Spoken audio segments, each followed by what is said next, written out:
ഈശോ മിശിഹായ്ക്ക് സ്തുതിയായിരിക്കട്ടെ. സങ്കീർത്തനം 121. കർത്താവ് എൻ്റെ കാവൽക്കാരൻ. പർവ്വതങ്ങളിലേക്ക് ഞാൻ കണ്ണുകളുയർത്തുന്നു. എനിക്ക് സഹായം എവിടെ നിന്ന് വരും? എനിക്ക് സഹായം കർത്താവിൽ നിന്ന് വരുന്നു. ആകാശവും ഭൂമിയും സൃഷ്ടിച്ച കർത്താവിൽ നിന്ന്. നിന്റെ കാൽ വഴുതുവാൻ അവിടുന്ന് സമ്മതിക്കുകയില്ല.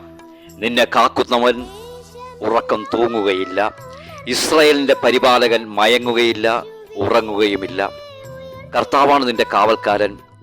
നിനക്ക് തണലേകാൻ അവിടുന്ന് നിന്റെ വലതുഭാഗത്തുണ്ട്. പകൽ സൂര്യനോ രാത്രി ചന്ദ്രനോ നിന്നെ ഉപദ്രവിക്കുകയില്ല. സകല തിന്മകളിൽ നിന്നും കർത്താവ് നിന്നെ കാത്തുകൊള്ളും. അവിടുന്ന് നിന്റെ ജീവൻ സംരക്ഷിക്കും. കർത്താവ് നിന്റെ വ്യാപാരങ്ങളെ ഇന്നും എന്നേക്കും കാത്തുകൊള്ളും. ആമീൻ.